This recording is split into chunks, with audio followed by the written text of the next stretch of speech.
Hello and welcome everyone to this session. The basic topic, the basic purpose of the discussion that we are going forward with today. The topics are divided into three particular phases. That is the nature of civil services examination. Number two, nature and structure of syllabus. And number three, strategy to approach this syllabus. Right. That's how we have divided the structure of the discussion today. But let me be very honest here. These three topics, they are very much intertwined. They are not really exclusive topics. How? I would like to try to elaborate that aspect only. So I'm starting with the first topic first. That is nature of this examination, nature of civil service examination as it is conducted here in India.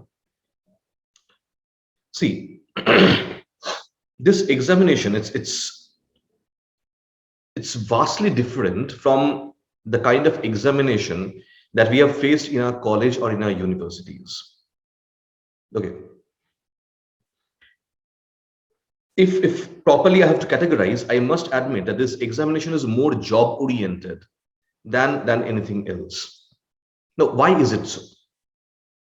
Here, with all the due respect to our education sector, I have to accept the fact that even today, the basic structure of our education system, the basic structure that we are still carrying forward with, this was laid down by the British during colonial era. The purpose of this education system was to create some English educated clerks, right? Yes, post India's independence, number of improvements have been made, number of attempts have been made to make changes in the structure of education system as it is going on here in India. But the basic structure that still remains grossly the same. As a result, in the education system here in India, we hardly intrigue people towards using their mind or towards using their brain. Rather, what we do most is to mug or cram whatever there is in the book, to go to the examination hall, write whatever we have mugged from the books or we have crammed from the books, right? Intentionally, I'm using these words instead of using the word memorizing, because this is not exactly a very good thing to do, right? This memorizing that we do, it's more mugging actually. It's not genuinely something good, but yes, that's what we do. We mug. We go to the examination hall, we write whatever we have memorized from the books or from the notes that has been given to us by our faculties, right? Quite often than not, we memorize them in toto, even including the punctuation marks, right? We go there and we just write whatever we have memorized or whatever we have mugged, and we get the marks there.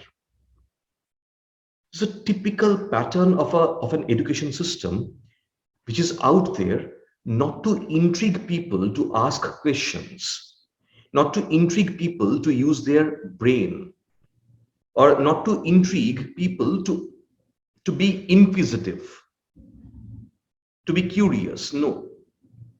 It's more about making people conform to what's going on, making people to stick to what has been told to them,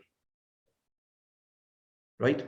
The typical nature of a clerk, that's what is being inculcated through the basic structure of the education system even till today, right? Problem is, that's not a requirement of the job of a civil servant today in India, right? The nature of the examination that we are looking at, that nature is because of the nature of the job primarily. Okay. Let me ask you, or let me tell you rather, more than asking you, let me tell you, what is the nature of the job of a civil servant here in India? I'm not talking about civil servants during the British or during the colonial era, during the colonial past. No, I'm talking about the civil servants today, present day in India in 2022. Number one, they are the ones to ensure doorstep delivery of the services that the government is making through policies, right? And trying to intervene, the interventions that the government is trying to make, those services, they should reach to the doorstep of the target group. At the same point of time, to be a service provider, to be there all the time to provide services to the people. It's a kind of service driven sector. At the same point of time, there are also the people who are supposed to take decisions on the spot, right? So decision making, problem solving, knowing about the situation in and around, right, so that they can help the people, the target group, in a in the best possible way, right? That's the requirement of the job of a civil servant.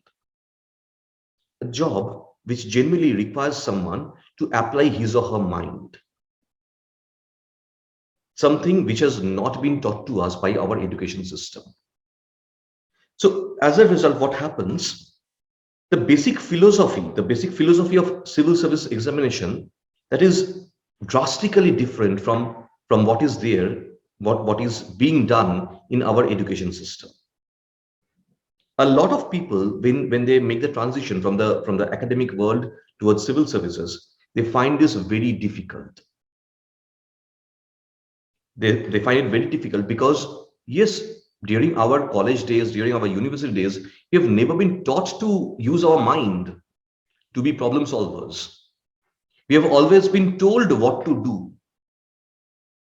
From being someone following orders, from being someone who has always been told what to do, told what to write, to be someone who would be using his or her own mind and solving the problem by himself or herself, thinking out of the box, that becomes very difficult for an ordinary aspirant. That's where the nature of this examination becomes so different from our academic sector. This philosophy that I'm looking at, this philosophy has been further strengthened by the second ARC, Second Administrative Reforms Commission. In the year 2009, this second ARC, they, under the chairmanship of M. Virappa Moili, they came out with their reports. More I look into those reports, and at the same point of time, more I look into the chronology of the things that have been happening, more I realize how this examination over years, it gradually changed and it came to the shape as it is today, right? And it is typically driven by this philosophy that we were talking about. Okay. Now, let me be very honest here. At times, I'll be looking down to refer to the notes that I have prepared, right? So that I don't miss any point here. I'm taking this liberty, right? Let's go forward. Now, this philosophy that we were talking about, this philosophy of making people to use their mind, making people to think out of the box, right? Trying to find out those people who genuinely have that capacity to think out of the box. That's very much visible even in the questions. I'm taking example of the latest mains 2021, which took place this January 2022, right? I'm just looking at the essay paper. Let me admit, the topics which have been given in the essay paper, they have been ridiculed in the social media. Number of memes came out, right? In so many social media platforms, they were ridiculed. When we look deep into it, we realize most of these memes, they were sponsored by some of the coaching centers, I'm sorry to say. Yeah, it happened. They were not completely spontaneous by the normal aspirants. Most number of them, they were actually sponsored by various coaching centers. Let's not get into that trap, please. Let's talk why these kind of questions they were asked. What's going on? I'm taking one particular topic from the essay paper. Let's see where these questions are so alien to us. I'm talking about topic number 5. Right? The topic number 5 of the essay paper of mains 2021, which was conducted in January 2022, it reads, hands that rock the cradle rules the world, or hand that rocks the cradle rules the world, right? Yes, today Google has told us, because so many research has taken place, and then so many institutes, they also came up with the ideas, and they started sharing the ideas that this particular statement, this particular sentence has been taken up from a poem written by an American poet, William Ross Wallace. William Ross Wallace, he wrote a poem called Who Rules the World, and in that poem, this particular sentence was there. I am least bothered. Right? By mugging that poem, by memorizing that poem, I'm not going to do anything. Let's stop talking about that poem. Let's just look at the statement here. Hands or hand that rocks the cradle rules the world. What do we mean by cradle? Cradle is the baby cot, the cot in which babies are laid down in their infant stage. Who rocks that cradle? Our mothers. When we were infants, when we were babies, we were laid down in those cots, and our mothers, they used to rock those cradles, right? Let me look at India. Let me try and understand here. Okay, try and understand things from Indian perspective. I'm looking at a person called Raja Ram Mohan Roy, the Renaissance man, the first modern man in India. Number of epithets are given to Raja Ram Mohan Roy, right? He is called the first modern man, the first person in post-British India who was being able to think rationally, who was able to think logically. Okay, what is so unique about him?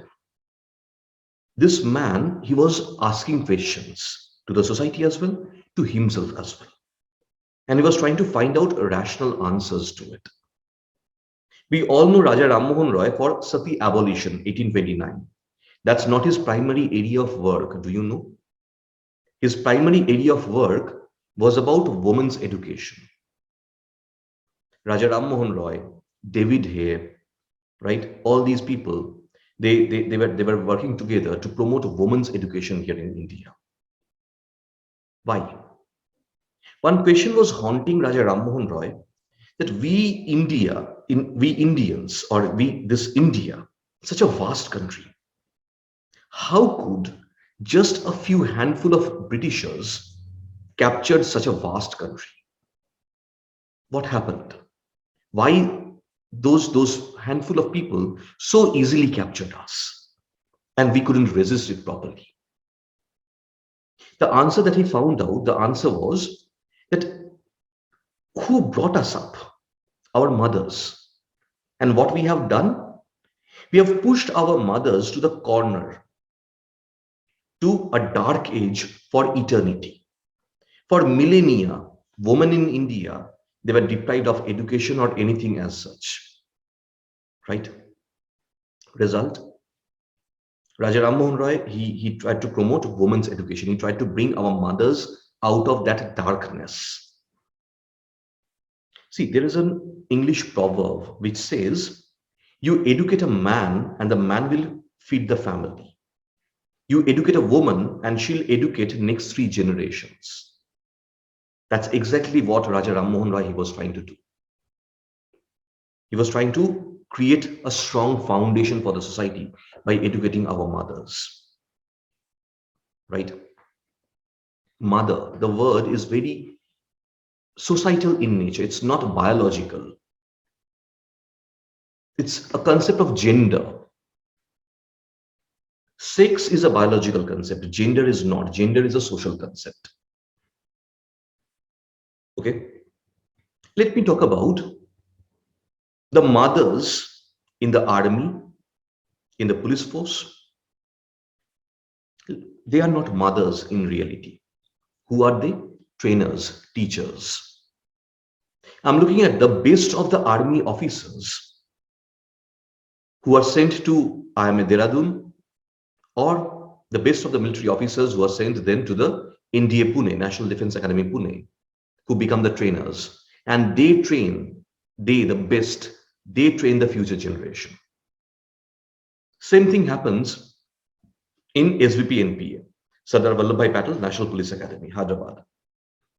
The best of the officers, they are taken into deputation and sent there to train the future officers, right? They are the mothers. Because just like our mothers who taught us, who for the first time, who told us about alphabets, who started teaching us, who started giving us education, they act as the first people to give that training to the new recruits. Rangdut, that's the Hindi term, right? They are the first one to those officers. They're the first one to train them. Clear? So anyone who has the ability to train others, who has the ability to harness the best in others, yes, they have the capacity to rule the world. Let's look at one such mother, one such trainer, one such guru, Chanakya, Vishnugupta, right? It was Vishnugupta who nurtured the capacity in Chandragupta Maurya. Muda may have had given birth to Chandragupta Maurya, but who nurtured the talent, who rocked the cradle? It was Vishnugupta. So this statement, as I look at it, it's more about appreciation of the role of the gurus. It's an appreciation of the role of the trainers, the teachers, than just the biological mothers. Because our mothers, they are not only biological mothers, okay? They are actually trainers. They are teachers. They are our first teachers. That's why they are different. Okay. So if I have to write this essay, that's how I'll be writing this essay. So what was this example? This example was about using my own understanding, using my own mind. Is it so difficult? If it is difficult for me to use my mind right now just to write an answer, how difficult is it going to be for me when I am there in the field taking a decision, working as an IS or IPS officer, dealing with an immediate and an emerging situation which has to be dealt immediately? That's the problem. That's where the problem lies. Clear? Now, this is the reason why the nature of this examination is like this. Yes, it will keep on challenging you. It will keep on instigating you. It will instigate you to think. Look at the nature of the questions. All of them, yes, that's what they are doing. Right? Now, subsequently, I'm looking at the nature of the syllabus. This again is properly in tune with the requirement of the job.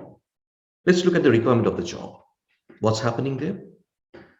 As I told you, say after your recruitment, obviously, as your senior, I would always want, see, I don't fancy myself as a teacher. I am not a teacher or a faculty. I would prefer not to fancy myself as that. I'm more a senior to you people.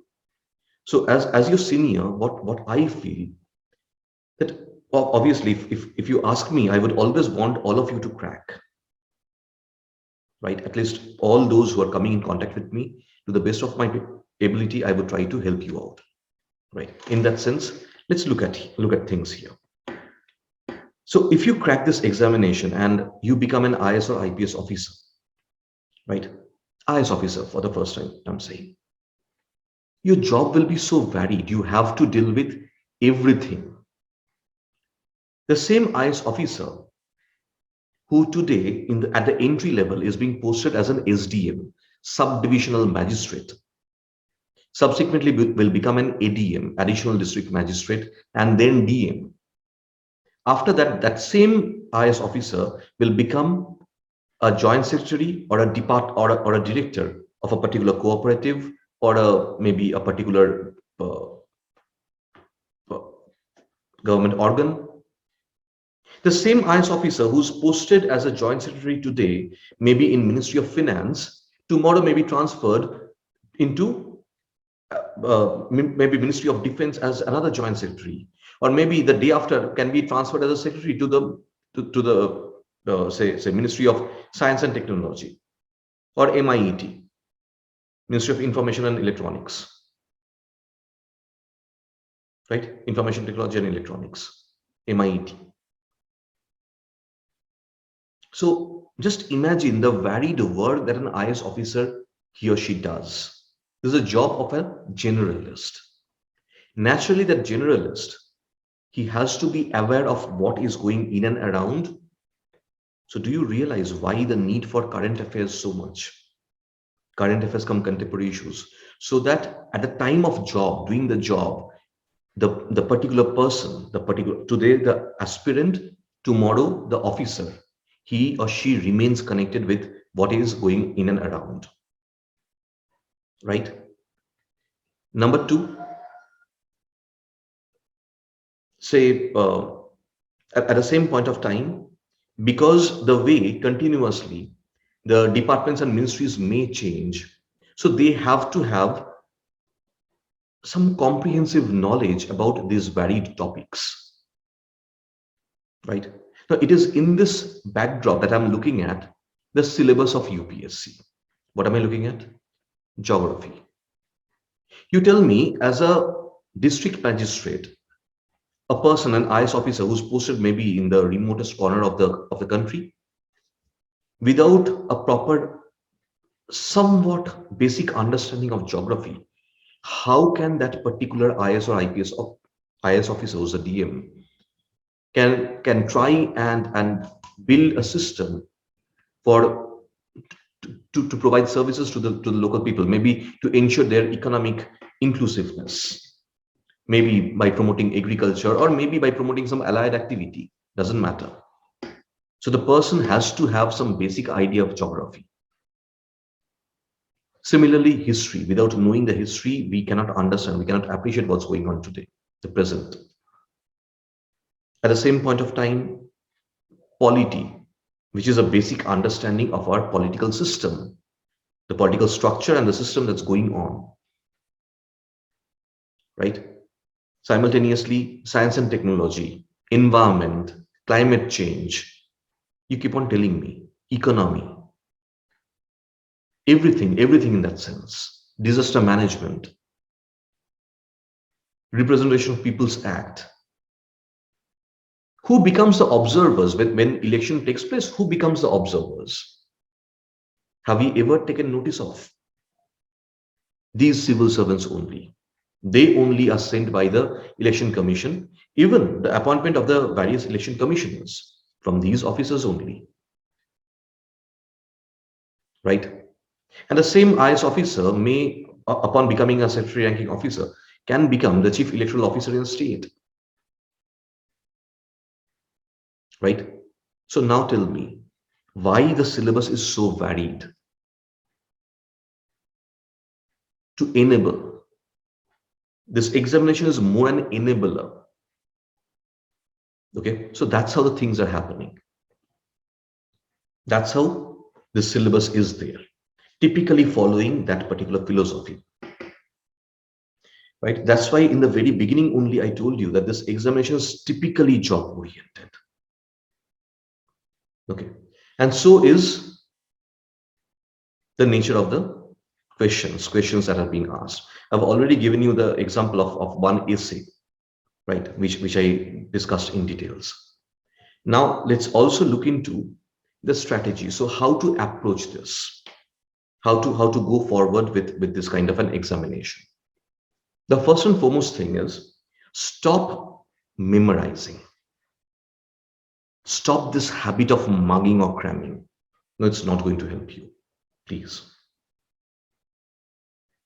Understand things conceptually and have the ability to write on your own.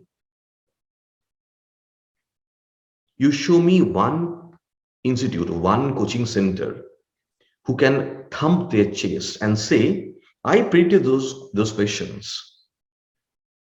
I prepared those questions. We made our students to mark those answers. They went there and they wrote those answers because we prepared those answers. So many test series also goes on. Na? You tell me about one particular coaching center, one particular institute who can claim this. No, they cannot. And that's why these memes, they make rounds, right? See, as your seniors, what we can do, what we can seriously do is to be enabler, to make you enabled, to make you empowered so that you can deal with the challenge. We cannot deal with the challenge on your behalf. The challenge has to be faced by you during the process of examination. That we cannot do on your behalf. What we can do, we can empower you. But that's very difficult to do. That's really very difficult to do.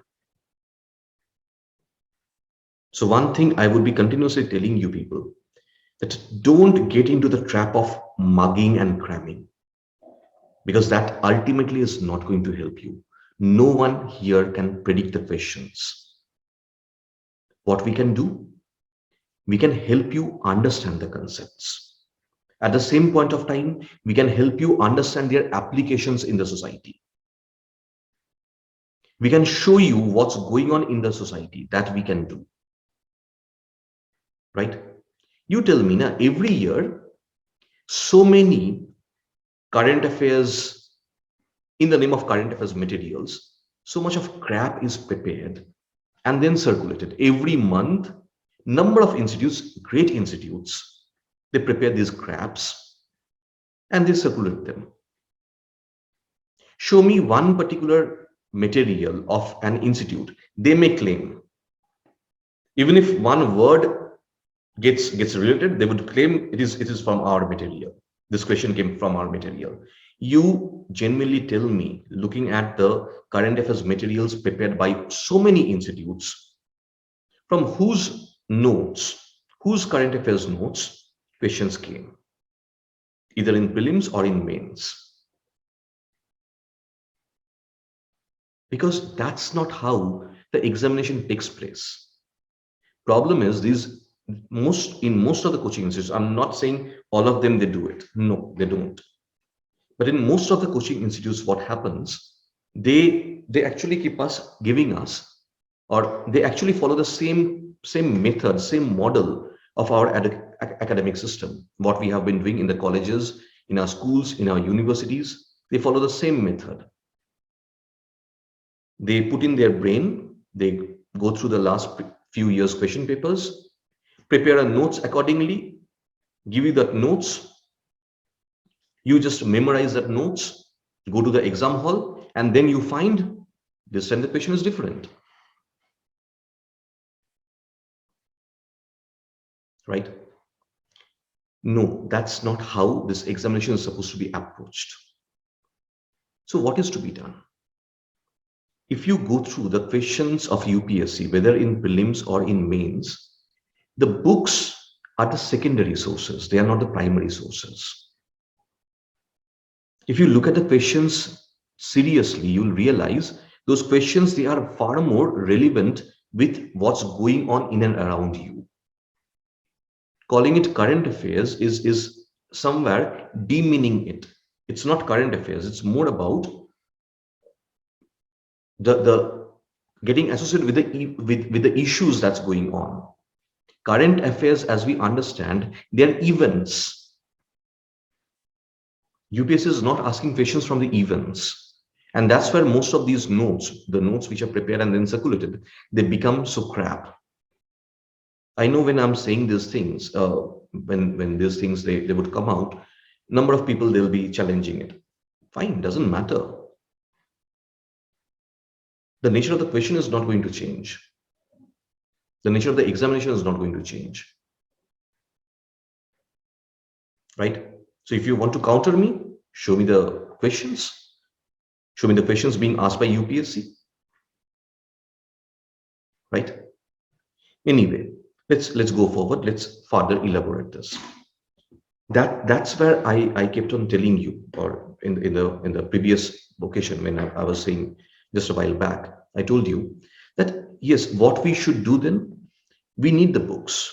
We need the books to develop basic concepts, the fundamentals. Let's make our fundamentals clear at first. But then let's not keep on mugging them. Now let's associate them with what's going on in and around us. Let's see how those concepts which we have studied, which we have understood, those questions are coming into play in the real world, right? And now we need to have the capacity to write on our own. That's making someone enabled. That's what means making someone empowered, empowered in respect to this examination. But that takes more pain, that takes more effort. So what becomes easier is to make you mug, which I personally is so much against. Okay, so if you talk about the basic approach towards this examination in terms of strategy, this is what I would say. Now, time and again, I have been facing this question, which previously as well I have discussed. Not today, previously means in other platforms. Quite often than not, we face the question that whether we should start our preparation with prelims. Is it prelims from where we should start our discussion, from where we start our preparation? People, they say that, well, prelims as an examination comes first. Only once we qualify in prelims, then only will be going for mains, right? So let's prepare for prelims first, then on qualifying prelims, we'll prepare for mains, and subsequently for interview. Let me correct you here. The last one is not interview. It's called personality test. And that personality test is very much associated with mains. It is actually a part of mains. Problem is, those 13,000 people who qualify for mains, if UPSC has to take personality test of all of those people, it will become very cumbersome and huge money spending. That's why the written test is taken first. Those who make a mark in the written test, they then are called for the personality test. And the personality test is taken among them. It's not interview. The difference between interview and personality test is, in interview, the people interviewing you, they try to understand your knowledge, how much you know. Interestingly, here, that knowledge part has already been tested in mains. So those people who would be present there during the personality test, they are not trying to understand your knowledge. No, they're trying to understand you. Just look at the interview process that's happening. In rooms, round tables are kept, right? Around the round table, 6 chairs are kept. 5 chairs would be occupied by 5 people who constitute the board. 1 chair would be left for the aspirant. Why round table? In a round table, everyone is equal. No one sits at the head of the round table. Everyone is equal, right? It is in that environment that the aspirant is called in.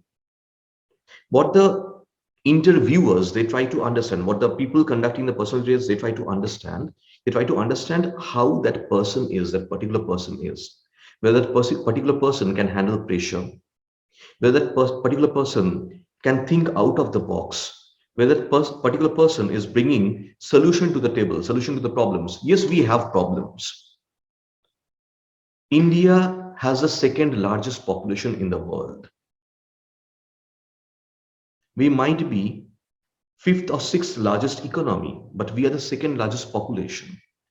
Result, the resources that we have, yes, it's not sufficient. We need more resources, right? Keeping that in mind, yes, we have so much problems, so many problems, where we need our civil servants to be able to bring solution to the table. That's what they're trying to understand. That's the nature of personality test. A test of you, not your knowledge. A test of who you are. Okay. Next, let's look at from the very beginning now. See, prelims is no doubt conducted at first, but prelims is a screening test. And do you know the basic objective of this screening test? just to understand who is a sincere candidate and who is not, who has been able to understand the very essence, the basic flair of this examination, and who has not understood the basic essence of this examination. Prelims is just about that and nothing more. If you go through UPSC's annual reports, you'll see every year 10 lakh people, they fill up the form. Do all of them appear? No, they don't. Around 4.5 to 5 lakh people, they appear finally. Believe me, at least 80% of them, they didn't even bother to prepare properly. They just came to give the examination, which is not right. But yes, they do. Right? I would say at least 80 to 85%, 80% say. 80% of them, they are like that. Something around 80 to 90,000 people, they are really sincere. They are really serious. Not everyone. Okay. So this prelims actually takes place between those 80, 90,000 people. Okay. But among them, who has been properly able to understand or identify the basic essence of this examination. That's what happens. Okay. Now what happens? These people who came for prelims, let's see how the nature of the prelims is. If you have properly followed, if you have keenly followed prelims for last 5 years, if you have taken up the questions of last 5 years of prelims, and if you have tallied them with the syllabus, you will realize in prelims, see, syllabus wise, we have 7 topics there. What are these 7 topics? Geography, history, polity, economy, ecology, biodiversity, climate change, science and technology, general science and science and technology, and lastly, current affairs. Right? It's not actually current affairs. See the term that UPSC uses. Issues of national and international importance. UPSC is never bothered about the events. They are saying that they are concerned about the issues. Something happening today, UPSC is not bothered about that.